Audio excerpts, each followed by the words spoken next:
Pienso y digo lo que pienso.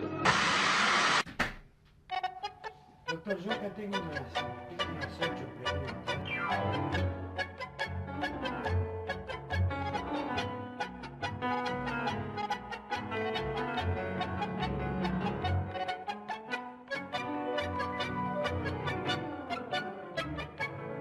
Radio Popular Morning. Quiero hacerle una pregunta para que usted nos comente.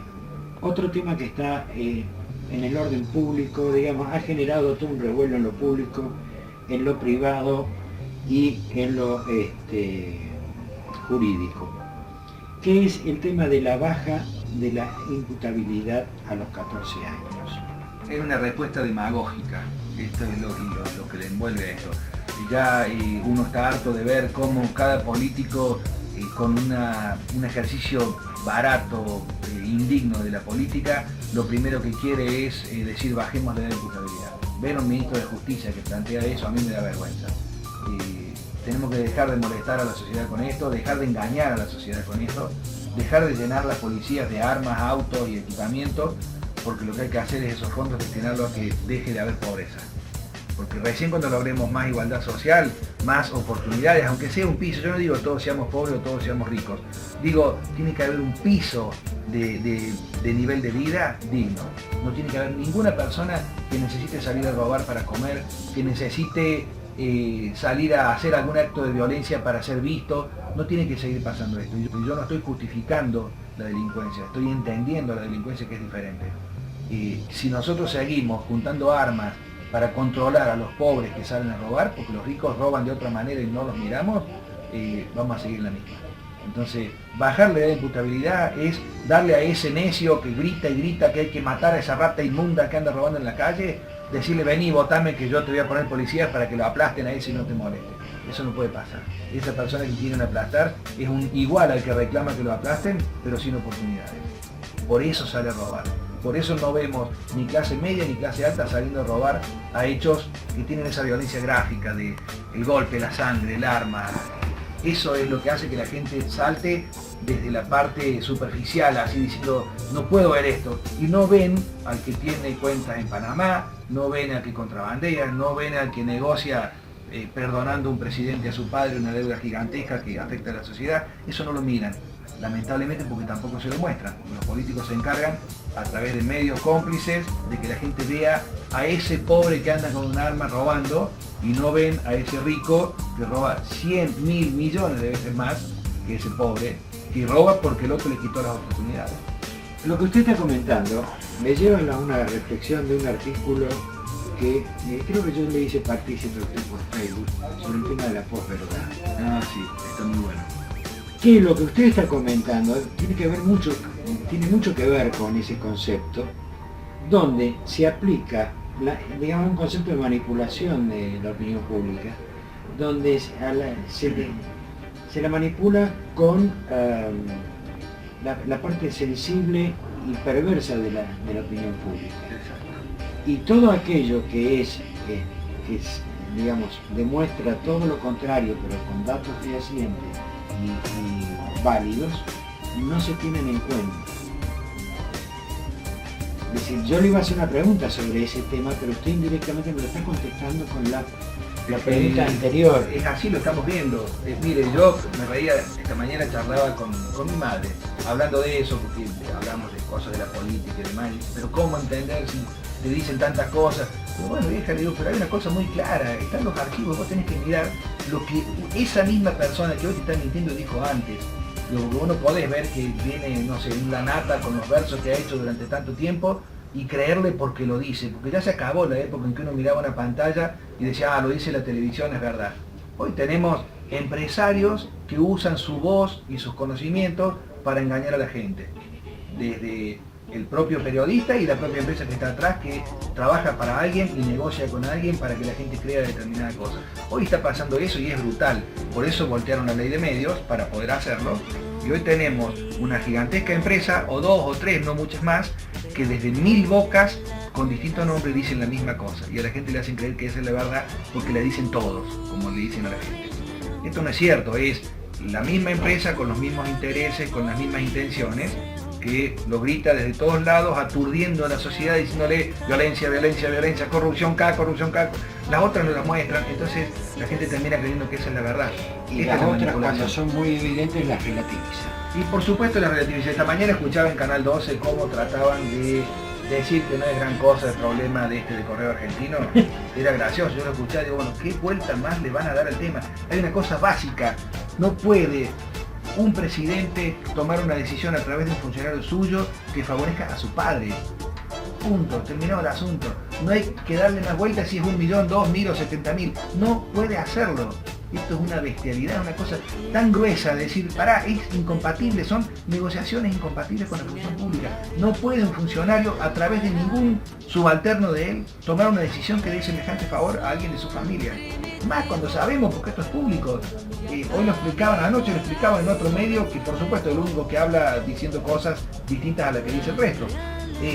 A ver, esa empresa está dominada por estas otras dos empresas. Esas otras dos empresas son de Macri. Y esas dos empresas son poderosísimas, no son pobres. ¿Por qué no se paga esa deuda? ¿Por qué tenemos siempre ese engaño de la ley de que dicen, no, esta sociedad responde solo con lo suyo? Esta es una trampa que hicieron justamente los que quieran hacer negocio desde muchos años atrás, ya no es de este gobierno, y ningún gobierno la cambió, ninguno, que es, basta de esta historia de que una persona arma una empresa, revienta todo, sigue viviendo como un duque, y la empresa se fundió, vayan a ver si le pueden cobrar, y resulta que los dueños de esa empresa son empresas gigantescas que siguen teniendo muchísima plata. Paguen esa deuda y dejen de hacer estas cosas. Otro tema que no se engancha con lo que comentó, pero está más o menos dentro de conceptualmente lo que está pasando, ¿no? Es el decreto que el gobierno largó con respecto a los procedimientos de expulsar a migrantes, a inmigrantes. Sobre este tema, que modifica un poco la ley de migraciones, tengo entendido, quisiera hacerle que usted haga una reflexión o bien nos comente qué diferencia hay entre un decreto y una ley sobre un determinado tema. El decreto es más vulnerable que la ley. La aplicación del decreto se puede aplicar con la misma fuerza que la ley. ¿Cuál es la diferencia que hay entre un decreto y una ley? Sabemos que la ley interviene el Congreso, es decir, institucionalmente interviene un cuerpo institucional que le da legitimidad. El decreto, no sé si le da una legitimidad, pero muy acotada.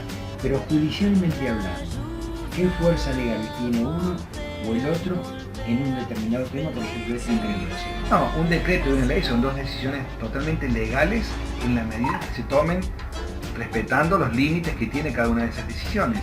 Una ley no puede afectar la Constitución, un decreto no puede afectar una ley, menos que menos a la Constitución. Entonces, si nosotros tenemos una Constitución que tiene un preámbulo que dice clarito que se acepta a todos los habitantes del mundo que quieran venir al país de buena voluntad, con intención de trabajar y demás, tenemos una ley que es muy amplia, que nos permite, es la ley 346, que dice claramente que una persona con 2 años de permanencia en el país y manifestación de voluntad de permanecer, de radicarse, tiene derecho a tener la ciudadanía en el país. Lo demás son decretos que lo único que pueden hacer sobre esa ley es reglamentarla, jamás modificarla. Reglamentar la ley, si el decreto se refiere a la aplicación de una ley, porque el decreto es de inferior jerarquía en cuanto a peso de obligatoriedad y de cumplimiento de la ley, siempre que la toca. Hay millones de decretos que no tocan una ley o que no tocan la base, el sustento de la ley, y no tienen nada que decir nada. En función de este decreto, sí. ¿Cómo es? No, la modifica la ley, le pone más requisitos que lo que la ley pide. Ya tenemos un sistema que hay un control que tenemos todos los días, cartas de ciudadanía, y los jueces generalmente se ponen más exquisitos que lo que realmente hace falta para que la ciudadanía salga. Y no controlan a veces, y nosotros también a veces caemos a la misma. Ojo que no digo que yo lo hago bien, los demás lo hacen mal. Como sistema judicial tenemos más exigencias que lo que la ley pide para que haya una carta de ciudadanía. Hoy esto ya no es solo la ciudadanía. Lo que está haciendo es, a mí vino a verme una funcionaria de migraciones acá, a contarme de las intenciones del nuevo régimen que hay en migraciones. Y yo le dije, mire, van a tener un montón de problemas con la justicia. Porque directamente, de un modo me explicó, las fronteras ya no son las fronteras. Dice, la frontera ahora va a ser el primer contacto con el extranjero. Entonces, si yo agarro a un extranjero en Campana, provincia de Buenos Aires, y ese extranjero es el primer contacto que tiene con la autoridad, yo lo puedo agarrar, ponerle una estampilla en la frente y mandarlo deportado a su país porque está ilegal en el país. Eso es una verdadera locura. Esa persona, si en la frontera alguien la vio y no cumple el requisito para entrar al país, bueno, señor, usted no puede entrar. Ahora, ya entró al país, tiene derechos de Argentina, y los tiene que cumplir el Estado. No puede decir, yo ahora te vi, ahora te mando. No, porque está acá, ¿qué pasa? Regularizar, anda a migraciones, regularizar tu presencia en el país, hace tus papeles, porque nuestra Constitución nos obliga a recibirte y te da derecho a estar en el país, aunque pueda no gustarme. Entonces, no puedo yo por un decreto decir, bueno, ahora la Constitución no existe, la Ley 346 no existe, te echo del país donde se me dé la gana. Y aparte habla de antecedentes penales. Zaffaroni dijo muy clarito en una nota que publicó, no es cuestión de decir antecedentes penales puede tener una persona, pero si cumplió una pena y ya la terminó, esa persona tiene todo el derecho del mundo a entrar al país, así a mí no me gusta el delito que cometió. Entonces, establecer requisitos que no estaban en la ley. En la medida que se hace eso, es inconstitucional el decreto, en las partes que afecte el contenido de la ley, interpretado siempre en base a la Constitución y por encima de los tratados internacionales que hablan de derechos humanos y demás. Hay dos temas que ya para finalizar esta entrevista, no me gusta decir entrevista, discúlpeme, me gustaría usted la quiere llamar. Esta conversación. Perfecto. Me parece mucho más. Vamos a flexibilizar la justicia la terminología periodística. Perfecto. El último, hay dos temas que sí quisiera que usted se explayase. Uno es sobre el tema de Milagros Salas. Una situación compleja, muy delicada y abusiva desde mi punto de vista personal.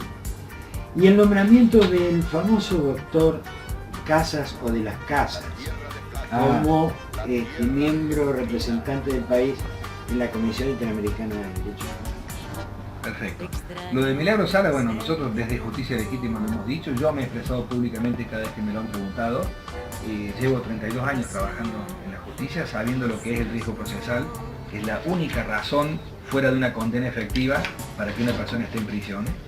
Y yo digo, Milagros Salas, ¿por dónde puede tener riesgo procesal? ¿Por dónde se puede justificar que la detuvieron, la metieron presa por una manifestación en una plaza? ¿Por dónde se puede justificar que la condenan por un hecho de hace 9 años atrás de tirarle, creo que un huevo a un senador nacional? Está bien, no está bien tirarle un huevo, pero tampoco está bien meter en prisión, y menos prisión efectiva, a una persona por esto. Y 9 años después, cuando la justicia jamás juzga esos hechos, porque se dedica solo a juzgar a las personas presas. Es una locura. Y yo tengo toda la sensación de que esto es una verdadera persecución política. Es una persona que la tienen presa porque necesitan que no tengan más la influencia social que había logrado ella con la enorme obra que hizo con los pobres de Jujuy. Era un ejemplo mundial de lo que había hecho. Uno ve y de todo el mundo vienen a ver la obra que hizo. No podemos pensar que las organizaciones internacionales son kirchneristas ahora y vienen a decirle al gobierno, usted no puede permitir que esa provincia tenga presa a esta persona. No sirve que digan, los invitamos a venir a ver, no tienen nada que venir a ver. Ya analizaron, no son ningunos tontos para dejarse llevar por una versión. Preguntaron, pidieron informes, buscaron datos, analizaron la situación y dijeron es absolutamente ilegal la detención de esa mujer. Lo que han hecho después es muy claro, porque uno lo ve, ha pasado en muchos lugares de la justicia. Hoy sigue pasando en otros casos. A una persona le imputan de algo, ya la tienen como enganchada y le empiezan a generar nuevas causas para justificar que la van a seguir juzgando, la van a seguir deteniendo y demás. Esto es lo que han hecho con ella. El caso porque la detienen es absolutamente injusto. En la detención hablo, yo no conozco las pruebas que haya de algún delito, pero digo, el modo de tenerla en prisión me parece una bestialidad, porque no hay ninguna razón para pensar que se va a fugar ni que va a entorpecer la investigación. Lo que usted está comentando es, digamos, es cierto lo que usted dice, y creo que estas personas que están acusándolas o están generando esta situación con Milagros Salas también conocen que es algo que no está bien hecho, para darle un rótulo. Yo opino, discúlpeme que haga una opinión, No, porque no. a quien estoy pidiendo opinión es usted, pero permítame generar una opinión. Que esto, aunque esté hecho, esto está hecho de esta forma, pienso que para disciplinar a otros que no levanten la voz porque te puede pasar esto. Me parece que es una actitud de disciplinamiento hacia la sociedad, hacia el conjunto de la sociedad.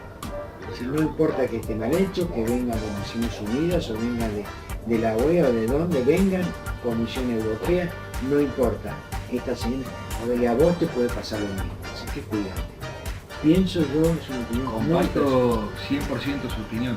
Es más, yo creo que tiene mucha relación con una frase que dijo Stolbizer, Margarita Stolbizer, si Cristina es candidata, ¿de qué nos disfrazamos? Y a la vez es la principal denunciante de Cristina Fernández. ¿Por qué? Proscripción. Necesitan que esas personas que han tenido tanto aval de la sociedad no vayan a ser candidatos, o si lo son, no tengan el aval de la sociedad que tuvieron antes. ¿Por qué? Porque están permanentemente martillando sobre la cabeza de la gente la corrupción de estas personas, no del resto, no de los actuales. Ellos, los únicos corruptos son ellos. Yo sé que hay corrupción y estoy seguro que el kirchnerismo tuvo corrupción, como lo tiene el macrismo, como lo tuvo el radicalismo, como lo tienen todos, porque dentro de una estructura de funcionarios tan grande como es la de un gobierno, es un hecho que no hay gobierno que no haya tenido funcionarios corruptos.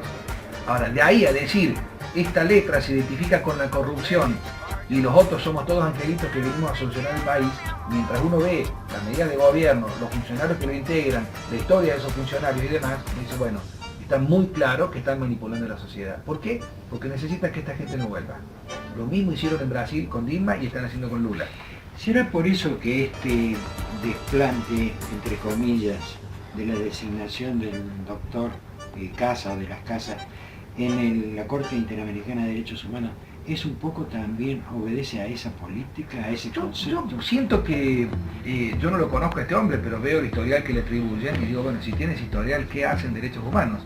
Pero no me sorprende por la tendencia del gobierno. Si es un gobierno de derecha, recontra neoliberal, ¿qué espera uno que pongan? ¿A quién van a poner? ¿Zaffaroni ahí? No lo van a hacer. Van a poner una persona como ellos, como el gobierno. Integran el gobierno varios funcionarios que niegan los 30.000 desaparecidos, que niegan el plan sistemático de desaparición, tortura y apropiación de niños. Si niegan todo eso los funcionarios del gobierno y uno no ve que las máximas autoridades digan te vas del gobierno por decir semejante locura, lo están avalando. Entonces no me sorprende que pongan a una persona que tiene ese mismo pensamiento. ¿Qué va a hacer en derechos humanos? Y no va a hacer nada, va a hacer lo que ellos creen que es derechos humanos. Nos vamos a encontrar un día que un funcionario del gobierno argentino está pidiendo que liberen a los militares y que juzguen a los guerrilleros, como dicen, y la teoría de los dos demonios y toda esa historia. A mí no me sorprende que sea así. Un día lo van a poner a los ricos en una función de eso. Causa gracia, pero no importa la edad que tenga, lo importante es cómo actúe para ello. Claro. Doctor, yo le agradezco que nos haya cedido su tiempo, es importantísimo los conceptos que hemos vertido acá en esta conversación, pero tengo dos curiosidades que son para mí importantes y para usted tal vez deben tener su importancia. ¿Usted qué tipo de música le gusta? ¿El rock? Me gusta el rock nacional, no tengo un gusto específico, yo soy bastante flojo en lo que es música, pero me gusta mucho cuando escucho letras de rock nacional que son muy bonitas, pero no tengo una persona o una clase de música específica, es lo que me suena lindo, lo escucho. ¿Y en fútbol? No, cero fútbol. Cero. He sido malísimo para jugar al fútbol, era hincha de River porque mi viejo era hincha de River. Hoy no, a mí me tiene lo que es el fútbol, y volvemos a lo que dije antes, un Angelici diciendo lo que hizo ahora hace poco. Yo hace rato que soy un total descreído del fútbol como deporte. Se van a enojar muchos conmigo, pero para mí hoy el fútbol es un enorme negocio. Yo no me voy a enojar con usted, porque opino exactamente igual que usted. Por eso yo al fútbol lo tengo a un costado. Exacto. No puedo separar lo deportivo al negocio que se Yo creo que es genera. un negocio gigantesco y que hoy está muy metido desde el poder. No hablo del hincha ni del jugador de fútbol que la pelea en un potrero, que la pelea en un club, pero creo que hay muchos jugadores de fútbol que terminan siendo empresarios, no jugadores, que tienen representantes que hacen negocios, que hay mucha sospecha de lavado de activos, de muchos negocios raros, cuando se habla de una persona que patea una pelota y vale fortunas incalculables. Y vemos esto que ya a mí me termina de convencer absolutamente de cómo está de corrompido ese deporte. Seguramente otros también, pero hablando del fútbol. Tenemos una persona como Angelici, que es sabido públicamente y asumido de un modo cínico que no se puede creer, que es la persona que más influye en el Poder Judicial del país, que decide quién entra y quién sale de la justicia, sobre todo en Buenos Aires, y que se lo escucha comprando un árbitro, pidiéndole a un juez que no sancione a sus jugadores o que la sanción se las haga cumplir en un momento que no afecte a su equipo, y que el tipo lo diga así a cara de perro ante el público diciendo sí lo hice y lo volvería a hacer, estamos todos locos.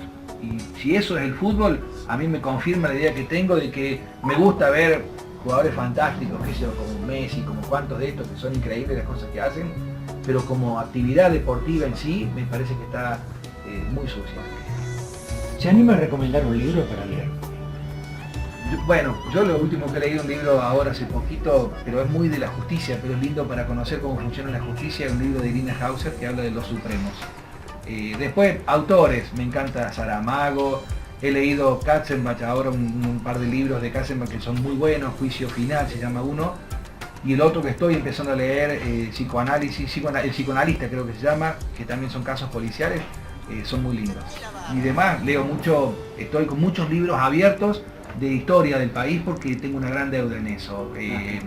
John William Cook, libros de esa naturaleza, estoy leyendo para conocer un poco la historia del peronismo, que yo me he criado en una familia muy antiperonista, muy lo que yo llamo odiadores, y tengo muchas discusiones con mis hermanos, con mi vieja, porque son muy así, muy de esa idea, porque mi viejo era un radical que era antiperonista. Yo siempre ruego que hoy mi viejo, si estuviera vivo, dijera: a mí me gustaba Raúl Alfonsín y me gusta Leopoldo Moró, no me gusta Sanz ni el hijo de Alfonsín, porque me parece que no son radicales, pero bueno, no lo puedo saber porque se murió, pero habiéndome criado en una familia de esas, quiero pagar la deuda de conocer lo que es la historia de un peronismo que yo hasta hace pocos años creía que realmente era lo que hoy le quieren hacer creer a la gente. Doctor, hemos terminado esta conversación. Le agradezco muchísimo el tiempo suyo. Estos conceptos que hemos vertido en esta charla creo que son importantes, son interesantes, y espero que la audiencia los aproveche, y si necesitan generar un debate o comentar sobre esto, está abierta la posibilidad en Radio Popular Mordisquito. Muchas gracias. Muchas gracias a usted. A mí ya no me la podés contar, Mordisquito. Hasta otra vez, ¿sí? Hasta otra vez.